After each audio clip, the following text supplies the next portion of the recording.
तो आज हम पढ़ेंगे राजस्थान का एकीकरण।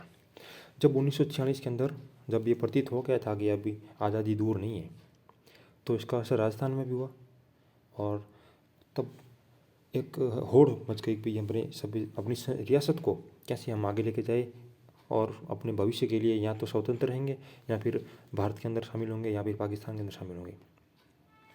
तो उसी के आधार पर यहाँ पर एकीकरण होता है राजस्थान का कि भाई हम आज उन घटनाओं को जानेंगे कि कैसे अलग अलग रियासतों में बटे राजस्थान का एकीकृत स्वरूप सामने आता है। वो कौन कौन सी घटनाएं जिम्मेदार थी, कौन कौन से लोग थे और किस किस चरणों से होकर हम अपने वर्तमान राजस्थान के आधार पर हम पहुँचे हैं। तो सबसे पहले बात करें तो 7 चरणों के अंदर 8 वर्ष 7 माह 14 दिन का समय लगा था राजस्थान के एकीकरण में, जो कि 18 मार्च 1948 से प्रारंभ हुआ और 1 नवंबर 1956 को पूरा होता है। और ये किसके द्वारा किया गया? तो ये किया गया था रियासती विभाग। ये रियासती विभाग एक संस्था थी जिसकी स्थापना 5 जुलाई 1947 को यानी कि 5/7/47 को होती है, जिसकी अध्यक्षता सरदार पटेल साहब कर रहे थे और सचिव थे वीपी मेनन। इसका कार्य क्या था? इसका कार्य था भाई विलय पत्र पर हस्ताक्षर करवाना। जो रियासतें भारत में शामिल होना चाहती हैं उनको लेकर यहाँ पर उन्होंने हस्ताक्षर करवाए थे। तो अब बात आई कि भाई किन रियासतों का विलय होगा और किन को स्वतंत्र रूप से घोषित किया जाएगा कि ये राज्य है स्वतंत्र राज्य। तो ये शर्त रखी गई कि जिन रियासतों उन रियासतों का एकीकरण नहीं किया जाएगा जिनकी 10 लाख से अधिक आबादी हो और 1 करोड़ से अधिक आय हो, यानी कि जिनकी जनसंख्या 10 लाख हो और आबादी जिनकी जनसंख्या 10 लाख हो और 1 करोड़ से अधिक उनकी आय हो, इनकम हो, तो उनको रियासतों को एकीकरण नहीं किया जाएगा। ऐसी राजस्थान के अंदर उस समय 4 रियासतें थी। कौन कौन सी थी? तो जयपुर, जोधपुर, बीकानेर और उदयपुर, ऐसी 4 रियासतें थी जो इस शर्त को पूरा करती थी। अब कुछ समस्याएं भी सामने आई होगी। तो क्या क्या समस्या थी? तो पहली समस्या थी मालवा संघ। मेवाड़ के महाराणा थे भूपाल सिंह। उन्होंने 25 और 26 जून को 1946 को राजस्थान यूनियन बनाने के उद्देश्य से राजस्थान, गुजरात और मालवा के राजाओं का एक सम्मेलन उदयपुर में बुलाया था। इसमें 22 राजा महाराजा उपस्थित हुए, लेकिन अपनी आपसी दुश्मनी, अपने आपसी स्वार्थ को लेकर सम्मेलन अपने चरम पर नहीं पहुंच पाया और मेवाड़ के महाराणा ने के मुंशी साहब को अपना संवैधानिक सलाहकार नियुक्त किया और उन्होंने कहा कि भाई हमें सलाह दो कि हमें आगे क्या करना चाहिए। तो उनकी सलाह पर 23 मई 1947 को एक उदयपुर में वापस सम्मेलन होता है, लेकिन फिर भी वही अपने स्वार्थ के कारण योजना सफल नहीं हो पाई और अंत में उनको विलय राजस्थान के अंदर करना पड़ा, अपनी रियासत उदयपुर या मेवाड़ का। एक दूसरी समस्या थी, वो थी भाषा। भरतपुर और धौलपुर में हिंदी बोलते थे और वो चाहते थे कि भाई हम हिंदी बोलने वाले हैं और हमें यूपी में जाने दो, हम राजस्थान के अंदर शामिल नहीं होना चाहते। तो उन्होंने अब ये समस्या थी। अब इस समस्या को दरकार करते हुए यहाँ पर फिर भी कौन कौन सी चरण में हमने और कौन कौन सी समस्याओं के बावजूद एकीकरण में हम सफल हुए। तो सबसे पहले एक फैक्ट आता है कि भाई चंद्रवीर सिंह जो कि बांसवाड़ा के शासक थे, उन्होंने अब विलय पत्र पर हस्ताक्षर करते हुए कहा था कि मैं अपने डेथ वारंट पर हस्ताक्षर कर रहा हूँ, मैं अपने डेथ वारंट पर हस्ताक्षर कर रहा हूँ। वैसे ही स्वतंत्रता के समय राजस्थान में 19 रियासतें, 3 ठिकाने और एक केंद्र शासित प्रदेश था जो कि अजमेर मेरवाड़ा था। 19 रियासतें कोई नहीं पूछेगा कौन कौन सी थी, कौन कौन सी नहीं थी। हाँ, ठिकाने कौन कौन से थे ये पूछेंगे। तो ठिकाने थे लावा जो कि जयपुर रियासत में था, अभी वर्तमान टोंक में है और ये सबसे छोटा ठिकाना था। लावा में अक्षर कितने? 2 अक्षर, सबसे छोटा। कुशलगढ़ अक्षर कितने? 5, सबसे बड़ा, जो कि कहाँ है? बांसवाड़ा में। और निमराना, कभी भी प्रश्न ये नहीं पूछा गया है कि सबसे छोटा और सबसे बड़ा के बीच में कौन था, कभी नहीं पूछा गया। जो बचा वो बीच में ही है, निमराना। अब बीकानेर शासक थे शार्दुल सिंह। इन्होंने 7 अगस्त 1947 को विलय पत्र पर हस्ताक्षर किए और ये राजस्थान की प्रथम रियासत थी जिन्होंने विलय पत्र पर हस्ताक्षर किए। और अंतिम रियासत थी धौलपुर। ये राजस्थान की नहीं, भारत की अंतिम रियासत थी जिसने विलय पत्र पर हस्ताक्षर किए थे और इसके शासक थे उदयभान सिंह साहब। अब एक समस्या और थी, वो समस्या थी मारवाड़ की। मारवाड़ के शासक थे हनुमंत सिंह। हनुमंत सिंह भोपाल के नवाब के साथ मिलकर अपनी रियासत जोधपुर को पाकिस्तान के अंदर शामिल करना चाहते थे। कि भाई उनका मंसूबा क्या है, कि उनका मंसूबा है पाकिस्तान के अंदर अपनी रियासत जोधपुर को शामिल करना। और ये बात का पता कैसे लगा, तो रियासत नामक समाचार पत्र में पत्रकार सोमनेश जोशी ने इस बात को छापा था। तो तब जाके पता चला कि भाई ऐसे कुछ कारनामे करने वाले हैं हनुमंत सिंह जी, लेकिन उनको रोका गया और उनको फिर राजस्थान के अंदर शामिल किया गया। अब कौन कौन सी रियासत थी और कौन कौन से चरण थे, उन सबको हम एक एक करके देखेंगे। तो ध्यान रखने के लिए 18, 25, 18, 18, 25, 18 और माँ अ, यानी कि 2 बार माँ का नाम लेके कार्य को आरंभ करते हैं। वैसे ही 18, 25, 18 और माँ अ।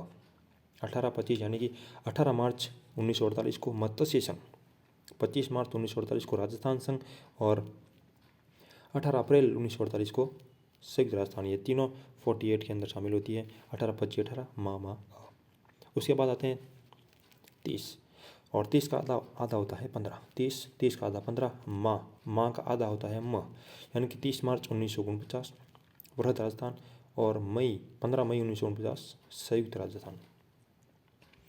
अब 26 जनवरी और 1 नवंबर, 26 जनवरी सबको पता है, इसी दिन भारत गणतंत्र बना था। यहाँ पर डॉक्टर राजेंद्र प्रसाद राष्ट्रपति पद की शपथ लेते हैं।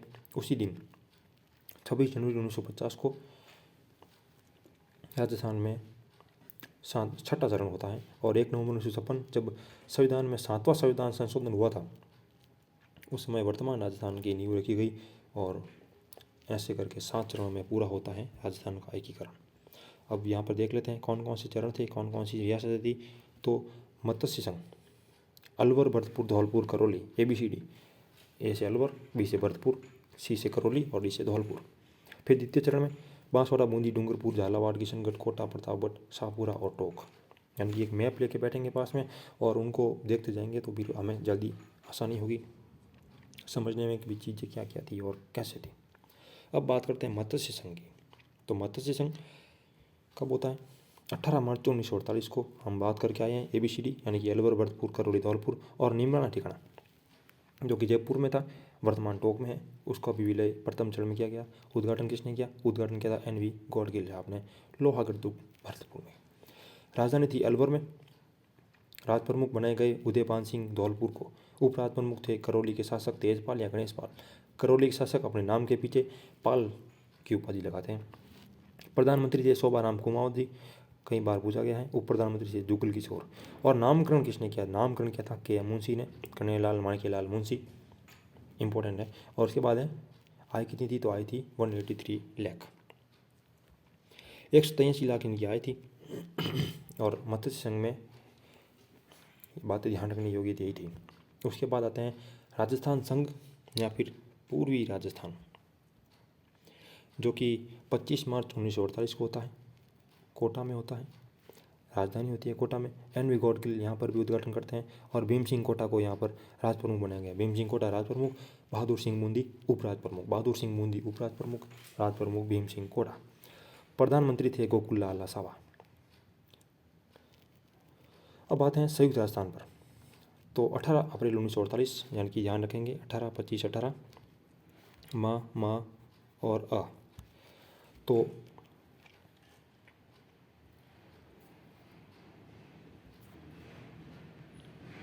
अब बात करते हैं संयुक्त राजस्थान की। तो 18 अप्रैल 1948 को राजस्थान संघ में उदयपुर रियासत यहाँ पर मिला देते हैं। राजस्थान संघ में उदयपुर रियासत को मिलाया तो संयुक्त राजस्थान का निर्माण हुआ।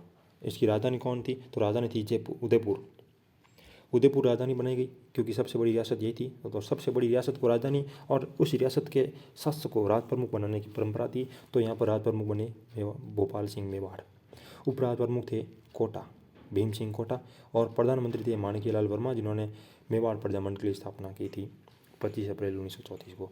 और उद्घाटन किया था जवाहरलाल नेहरू ने। भाई बहुत बार पूछा गया क्वेश्चन है, जवाहरलाल नेहरू उद्घाटन संयुक्त राजस्थान तीसरा चरण 18 अप्रैल 1948 को। अब बात करते हैं आगे की। तो आगे होता है वृहद राजस्थान 30 मार्च 1949 को।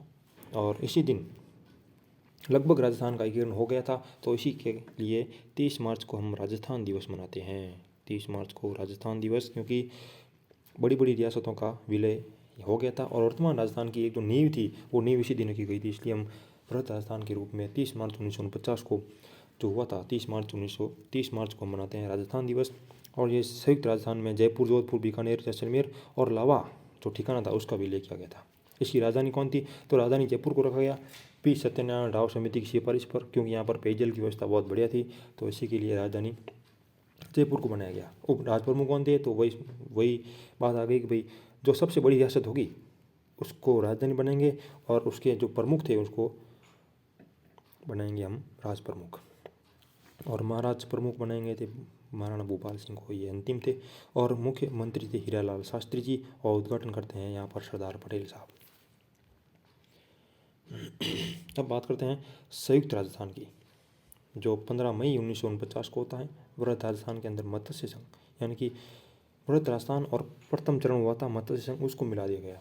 और ये किन की सिफारिश पर मिला गया? तो ये समिति थी शंकर देव समिति की सिफारिश पर इसका विलय होता है। अब राजस्थान जो 26 जनवरी 1950 को होता है, अब लगभग बड़ी रियासतों का विलय हो चुका है। अब छोटे छोटे कुछ क्षेत्र हैं उनको मिलाएंगे। तो सबसे पहले बात आती है आबू और देलवाड़ा को यहाँ पर पॉलिटिक्स के लिए उन्होंने सिरोही में विलय नहीं करके मुंबई प्रांत में बना लिया। मुंबई प्रांत में मिला के एमपी और सिरोही क्षेत्र को राजस्थान में विलय, यानी कि आबू और देलवाड़ा को छोड़ दिया उन्होंने और शेष सिरोही को राजस्थान के अंदर मिला दिया। और उसी तरह एमपी के सिरोही क्षेत्र को भी राजस्थान के अंदर मिला दिया था। आबू और देलवाड़ा को मुंबई प्रांत के अंदर मिला दिया गया था। मुंबई प्रांत तत्कालीन गुजरात और मुंबई को कहते थे, जो कि 1960 में दोनों अलग अलग होते हैं, एक मुंबई बन जाता है, एक गुजरात बन जाता है। अब बात करते हैं आधुनिक राजस्थान की, जो 1 नवंबर 1956 को 7वां संविधान संशोधन होता है। उसी के आधार पर यहाँ पर आधुनिक राजस्थान का निर्माण होता है। कैसे होता है? तो आबू और देलवाड़ा को अब राजस्थान के अंदर शामिल करते हैं। साथ ही अजमेर मेरवाड़ा जो केंद्र शासित प्रदेश था उसको भी राजस्थान के अंदर शामिल करते हैं।